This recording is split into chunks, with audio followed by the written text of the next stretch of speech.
7:57 en el territorio continental ecuatoriano, buscando la verdad y abogando por la unidad nacional en pro de la paz y la seguridad en el Ecuador. Queremos saludar al coronel Mario Pazmiño, director de inteligencia en Fuerzas Armadas Ecuatorianas, experto en temas de seguridad. Lo invitamos para conocer, al menos dentro de las tareas que cumple la Asamblea, el sábado último también en la Comisión Legislativa de Seguridad se aprobó el proyecto de ley que debe pasar al Pleno de la Asamblea, es la Ley de Inteligencia. ¿Cómo ve esta herramienta jurídica que, siendo importante, no es la única, con ello no se arreglan todos los problemas, pero sería un avance? ¿Cómo ve el proyecto de Ley de Inteligencia, coronel Mario Pazmiño? Buen día. Miguel, muy buenos días. Un cordial saludo para los televidentes y radioescuchas de Precioso Medio de Comunicación. Gracias por la invitación. Creo que el proyecto de ley orgánica de inteligencia y contrainteligencia es vital para poder fortalecer la capacidad operativa de las Fuerzas Armadas, Policía Nacional y del mismo Estado en este conflicto armado interno. Es vital, hay que hacer algunas correcciones indudablemente, pero también es necesario, a mi criterio, pues de decirle a la opinión pública y a través de los diferentes medios de comunicación algunas imprecisiones que se están manifestando. Por ejemplo, si usted me permite, Miguel, se habla sobre la vigilancia masiva sin orden judicial. Esto es una imprecisión tremenda porque el proyecto no autoriza una vigilancia masiva indiscriminada. Contempla procedimientos limitados a misiones de inteligencia operativa. Esto hay que ser muy claros y precisos. Segunda imprecisión que está en redes y en diferentes medios de comunicación. Exime de responsabilidad penal agentes. Eso es incorrecto. El artículo 17 de esta ley establece básicamente cooperación con instituciones públicas, privadas, pero exige confidencialidad y no exime el marco legal de protección de datos, por un lado. Y por otro lado, con relación a las sanciones disciplinarias y penales en caso de abuso de funciones o filtración indebida de información. De igual manera, pues hay otro aspecto que me parece también que es preocupante, es con relación al tema de lo que se habla de gastos reservados. Creo que ahí hay que hacer algunas modificaciones y al momento ya ha pasado a segundo debate ciertas correcciones que me voy a permitir posteriormente pues aclararlas. Sin embargo, de ello, hay aspectos sumamente positivos del proyecto de ley orgánica de inteligencia y contrainteligencia. Primero, la creación de un sistema nacional de inteligencia formalizado. ¿Qué quiere decir esto? Se establece una estructura jerárquica y funcional en donde existe un órgano rector con subsistemas especializados, no solo militar y policial, sino también financiero, tributario, aduanero, penitenciario. Y yo creo que aquí tiene que abrir también otro subsistema que sea de inteligencia exterior, que es vital e importante. Reforzar el enfoque multidisciplinario y la cooperación interinstitucional. Esto es vital para la lucha contra el crimen organizado. Esto se refiere a un intercambio mucho más fructífero de información entre Fiscalía, ECO 911, Aviación Civil, entre otros de las diferentes estamentos estatales que necesitan contribuir en este conflicto armado interno. Fortalecimiento de mecanismos de control y supervisión. Establece controles la ley internos sobre la recolección y uso de inteligencia para evitar abusos, vigilancia ilegítima y persecución positiva. Introduce sanciones penales y disciplinarias ante uso indebido, como lo habíamos indicado en estas imprecisiones que existen por ahí. Por otro lado, también positivo, régimen de manejo de información sensible, clasificación de información que estaba catalogada como reservada, secreta y secretísima, con protocolos de acceso y criterios de proporcionalidad que son importantes. Reconocimiento de subsistemas especializados. Aquí creo yo que se quedaron cortos, tenían que incrementar no solo el sistema penitenciario como un subsistema importante, sino también el subsistema aduanero, que es importante darle esa capacidad operativa, y por otro lado, crear un subsistema de inteligencia exterior, que es importante para poder manejar informaciones desde otros niveles.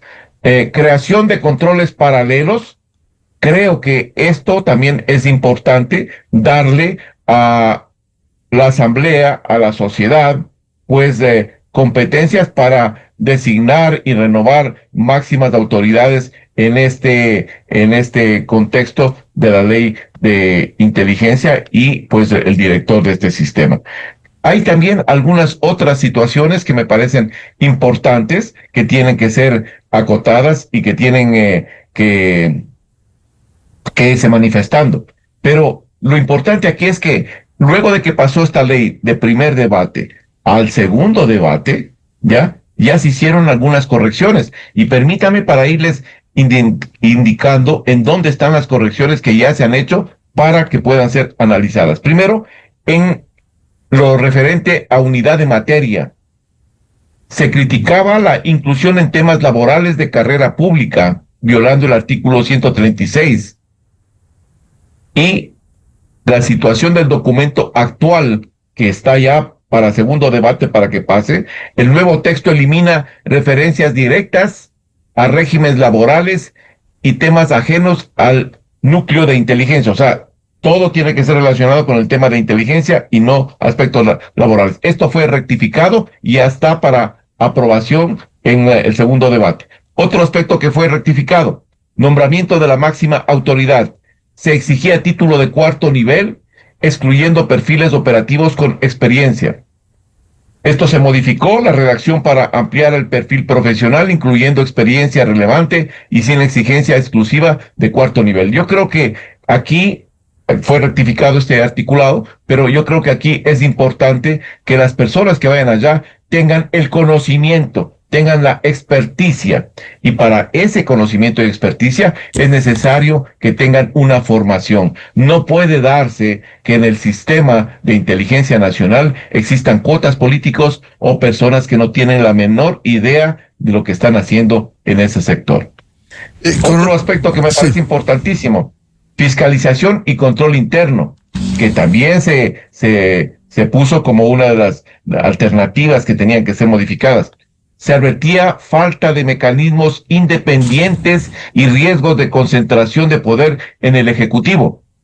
Esto era lo que se estaba manifestando en el diagnóstico inicial. Se mantiene el control del Ejecutivo, pero no incorpora una instancia de coordinación interinstitucional con participación de otros actores. Al momento, ese artículo está parcialmente atendido, no en su totalidad. El que no ha pasado de estas reformas del primer debate al segundo debate es la protección de datos personales y privacidad. Se denunciaba acceso sin orden judicial ni garantías para derechos ARCO.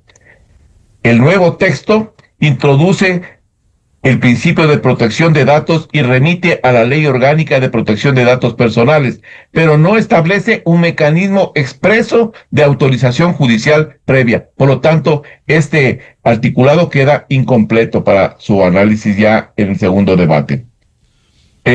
Hay otros que se han considerado también, por ejemplo, en el tema de gastos reservados, se pedía fiscalización y autorización extrema sobre su uso. Este no fue rectificado. El texto mantiene los gastos reservados con controles internos, pero no explica una autoría por parte de la Contraloría o órgano independiente. Esto puede generar lo que ya vimos en la SENAIN, un gasto pues indebido de los recursos de gastos reservados. Solo en la SENAIN, recuerdo yo, 475 millones se destinaron y no hubo quien pueda pues pedirles cuentas, porque todo esto era destruido con los contralores.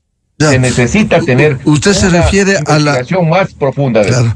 Usted se refiere a esos gastos 475 millones en el gobierno de la Revolución Ciudadana, cuando se creó la Correcto, correcto. Cuando recuerda usted que el señor Ronnie Vallejo y su equipo de agentes, entre comillas, pesquisas, pues trataban de crear un sinnúmero de operaciones para justificar los gastos reservados. Ahí está la operación Caribe, la operación Hotel, la operación Tuneadas, ya imagínense usted de qué se trata. Entonces, todas esas cosas, pues, eran recursos del Estado, mal invertidos, pero nadie pudo decir nada con relación a este tema. Y eso es lo que se tiene que evitar.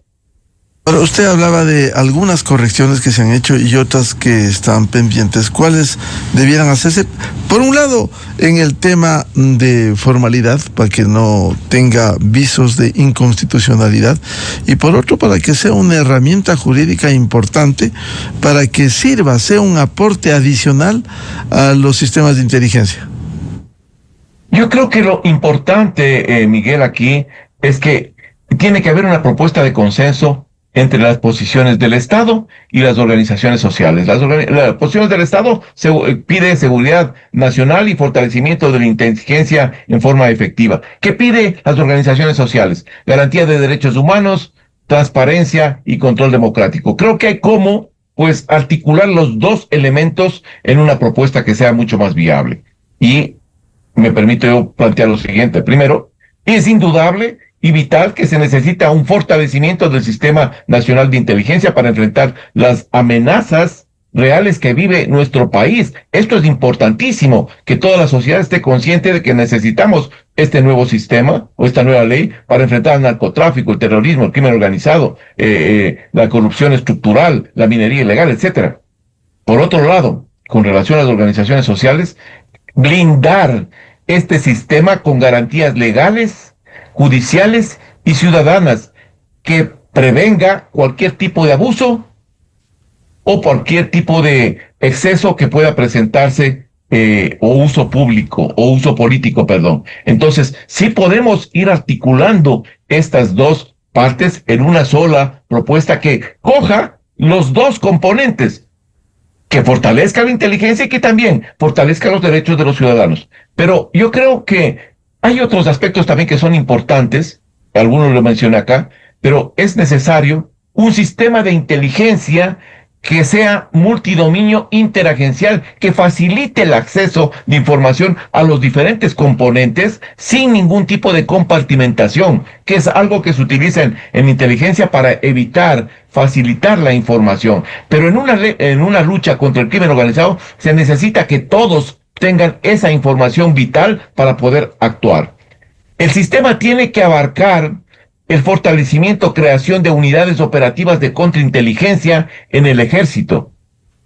Proponer la creación de una brigada de contrainteligencia para, pues, proteger las instalaciones de las Fuerzas Armadas y de igual manera una Secretaría de Asuntos Internos para la protección de lo que es el personal y la institución policial. Esto es vital e importante. Y una unidad de contrainteligencia civil para lo que son las instituciones públicas. Importantísimo. Debe incorporarse como un subsistema el sistema de inteligencia aduanero. Esto es importante, que lo hemos dejado botado a un lado, que no le hemos dado la importancia y que, a mi criterio, este es un punto trascendental. Hay que fortalecer el sistema de inteligencia aduanero en nuestro país. Y otro, creo que es también vital e importante, la creación de un sistema de inteligencia exterior adscrito al Ministerio de ese ramo. Estos son aspectos que yo considero que son vitales para fortalecer el contexto de la ley y poder también en el segundo debate, pues, poderlos analizar. ¿Cómo quedarían dentro de este sistema de inteligencia y contrainteligencia el papel de Fuerzas Armadas y Policía? ¿Quedan dentro del sistema? ¿Va a administrar el sector político? ¿En qué condiciones? Siendo, como digo, importantísima las tareas, dados los conocimientos que tienen en Fuerzas Armadas y Policía. Bajo este esquema, el Sistema de Inteligencia Nacional tiene una rectoría a nivel nacional, pero no tiene una rectoría operativa. Tiene una rectoría en el campo de flujo de información, de compartir la información sin ningún tipo de limitaciones entre cada uno de ellos. El estamento de inteligencia nacional puede hacer requerimientos elementos esenciales de información para que los organismos del subsistema puedan activarse y trabajar indirectamente.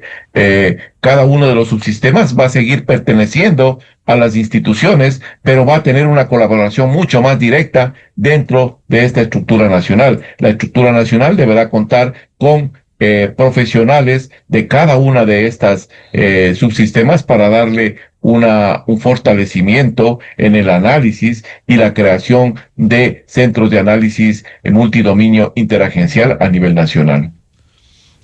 En ese sentido, el sistema de inteligencia y contrainteligencia va a contar en parte con el sistema de inteligencia que hoy es el CIES y además Fuerzas Armadas y Policía Nacional.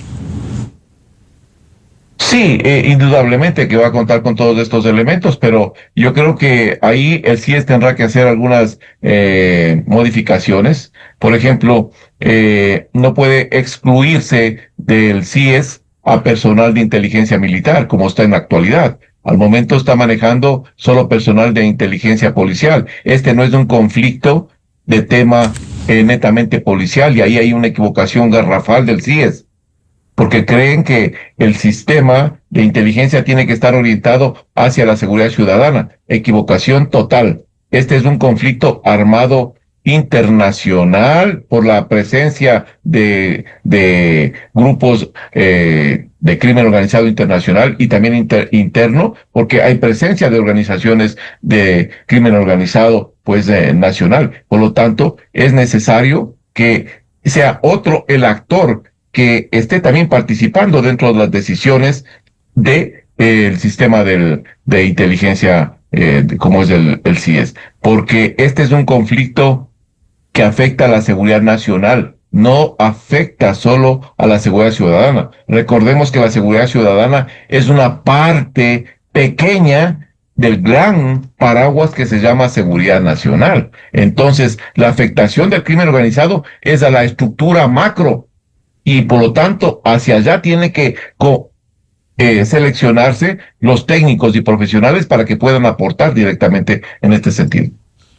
Ahora, no solo se contará dentro del sistema de inteligencia y contrainteligencia a los subsistemas, el caso Fuerzas Armadas, Policía, sino también es vital el contar con el análisis financiero y económico, la tributación nacional, las aduanas, el sistema penitenciario y los que se dispongan en esta ley.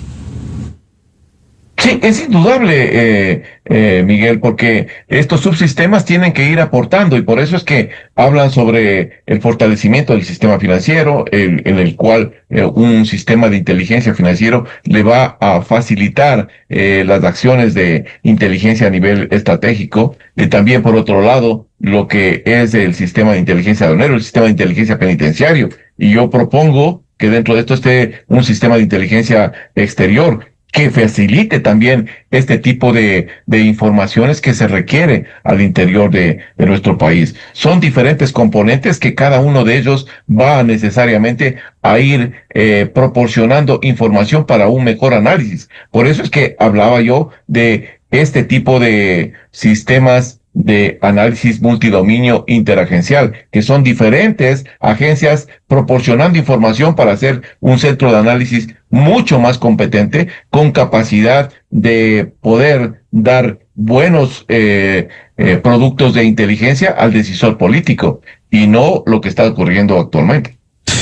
Coronel Mario Pazmiño, es importante la concentración de estos subsistemas para tener un análisis de coyuntura y prospectivo en ese sentido. Ahora, para la formación de quienes van a participar todos en este sistema, ¿dónde y cómo debiera formarse y capacitarse en su preparación?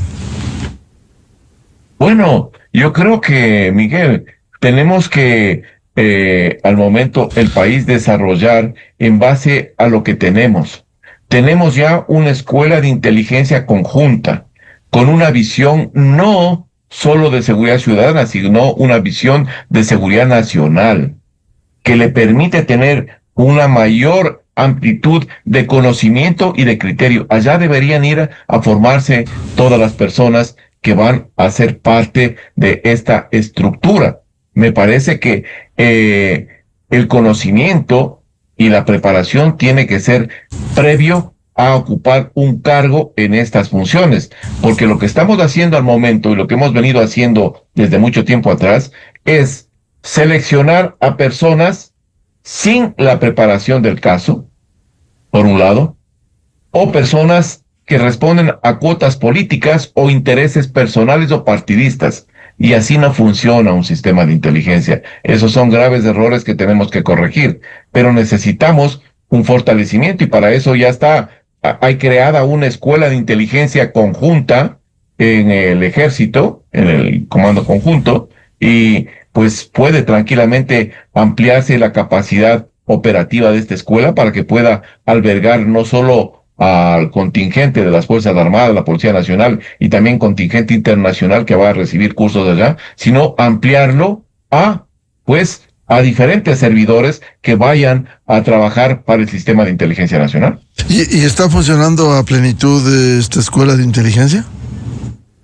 La escuela de inteligencia está funcionando. Justo en días anteriores estaba dictando una materia en esta escuela, entonces está funcionando al 100% y están con los cursos en desarrollo. Usted decía que también hay imprecisiones en la ley que debiera superarse. ¿Cuáles serían esas imprecisiones? Por ejemplo, yo creo que es necesario, Miguel, con relación al tema de gastos reservados, que no pasó, no se modificó nada, pues es necesario, en base a la experiencia nefasta que tuvimos anteriormente en el correísmo y posteriormente en otros gobiernos, que se hizo y se deshizo con los gastos reservados sin ningún tipo de control. Se compraba por comprarse, se hacían operaciones por hacerse, sin ninguna responsabilidad, y luego pues lo que hacían es llevarle a que el contralor pues santifique ese tipo de gastos y diga no ha pasado nada aquí, se elimine y no ha habido ningún problema. El problema radica en que el contralor o los contralores que estuvieron en esta situación pues están detenidos, señores, por corrupción. Entonces eso implica que hay que ver y revisar todos estos procedimientos, porque el no hacerlo significa una complicidad del Estado. Yo he venido proponiendo desde el tiempo de Rafael Correa de que se haga una auditoría al sistema de inteligencia, porque si en ese tiempo se gastaron y se robaron 465 millones, 75 millones de dólares, ¿cuánto se habrán robado o cuánto se habrán utilizado bajo el pretexto de gastos reservados en las otras administraciones? Entonces necesitamos tener claro, porque esos no son recursos ni del presidente de la República, ni de la Secretaría de Inteligencia, son recursos del pueblo ecuatoriano y el pueblo ecuatoriano necesita saber en qué se están utilizando. Otra parte que me parece importante y que creo yo que, aunque está corregido, está ratificado, pues es con el nombramiento de la máxima autoridad. Yo recuerdo que cuando estuve trabajando en la Asamblea Nacional, cuando se puso recién en análisis de esta ley, ahí se planteó por parte de los legisladores que debía ser personas que tengan ciertos nivel de conocimiento, y por eso se puso el cuarto nivel, porque eso implicaba una preparación y un cuarto nivel en carreras que sean orientadas hacia el área de la seguridad nacional. Esto era importante para que esta gente comprenda verdaderamente el área donde está trabajando y sepa, y la experticia, por eso se ponía que era de 15 años, 10 años en experticia en los sistemas de inteligencia, para que le den un sustento real y no utilizar a este sistema como una cuota política o como una institución en la cual venían pues favores políticos o amigos. Esto no funciona así y era necesario cambiar y creo que es necesario cambiarlo. Hay algunas otras cosas, por ejemplo, con el tema de protección de datos, creo que sí es necesario hacer algunas correcciones porque es necesario que exista supervisión sobre a dónde van estos datos y quién es el que solicita. Siempre tiene que haber una orden judicial para este tipo de acciones y por eso es que me sorprende que no haya pasado para segundo debate y esté incompleto esta parte. Otro que no pasa todavía es la inclusión de inteligencia marítima. Bueno, se recomendaba su inclusión en la vulnerabilidad por la vulnerabilidad costera, pero esta es razonable y se omite esta reforma en el proyecto porque la inteligencia naval tiene ya pues esta responsabilidad y creo que tendrían que ampliar sus competencias para poder cumplir de mejor manera este objetivo y esta misión que le están asignando. Usted ha tocado un tema importante, el coronel Pazmiño, el tema de la rendición de cuentas de la entidad rectora del Sistema Nacional de Inteligencia. ¿Cómo debiera implementarse? Sabemos temas que son muy reservados, pero hay que hacerlo. Sí, yo creo que es importante en un sistema democrático la rendición de cuentas. Y esta rendición de cuentas puede tener ese espacio que sea reservada, una rendición de cuentas reservada, ante miembros de la Asamblea, para que puedan, y también de la Corte Constitucional, para que pueda verdaderamente explicarse de una manera detallada, pues, las acciones, los operativos, sin comprometer la seguridad nacional, pero dando una explicación de dónde se gastaron los recursos, en qué operaciones hicieron. ¿Cómo va a ser posible? Solo pongo ejemplos. Esto no se hizo. Se le ocurrió al señor Ronnie Vallejo que la mejor operación era ir a vigilar al Scotland Yard y le puso el título de Operación Hotel y mandó agentes de inteligencia graduados en servicio secreto en una semana y media. En una semana y media crearon agentes de servicio secreto y les mandaron a Londres a que hagan este tipo de operaciones. Entonces, hay una irresponsabilidad tremenda. ¿Se puede formar en semana y media un investigador? Así formaban. Los que estuvieron ahí, pues fueron preparados. Lo gracioso del tema es que fueron preparados justo por el equipo de seguridad del señor Correa, esta famosa empresa Global Security, que le daba seguridad y que también eran, según ellos, expertos de información, agentes de servicio secreto. Yo recuerdo que para hacer o para crear agentes de servicio secreto, pues siquiera son 4 o 5 años. Y los cursos se los hace en el exterior. Por ejemplo, en Alemania, donde tuvimos algunos oficiales la oportunidad de hacer esos cursos. Entonces, eso no es así nomás. No es en 15 días. Y de los 15 días, la mayoría del tiempo pasaban trotando en la Carolina, porque para ellos el agente de servicio secreto tenía que saber trotar bien. Esas son las irresponsabilidades. Y ahí gastaron cualquier cantidad de dinero. Y con un sinnúmero de implicaciones, porque yo recuerdo también que mientras eran agentes de inteligencia de la CNAIN, ya tenían un pasaporte diplomático para ir allá, para ir a Londres. O sea, se cometieron irregularidades en todo sentido. Y eso es lo que se necesita corregir, que no existan esas irregularidades, que existan mecanismos de control y supervisión para evitar este tipo de anomalías. Como siempre, muchas gracias por ilustrarnos. Seguiremos hablando del proyecto de ley de inteligencia y contrainteligencia. Al coronel Mario Pazmiño, exdirector de inteligencia en Fuerzas Armadas, muy amable la atención a la revista de Opinión Democracia. Gracias a usted, Miguel. Un buen día. Muy amable. 8:25 en el territorio continental ecuatoriano. Vamos a una pausa y ya volvemos. Diálogo previsto con la doctora Lorena Grillo, abogada penalista académica, para hablar sobre temas vinculados con los procesos judiciales en el país. Desde 1984 con Gonzalo Rosero. La revista de Opinión Democracia. Siempre líderes, siempre confiables. Enseguida regresa Miguel.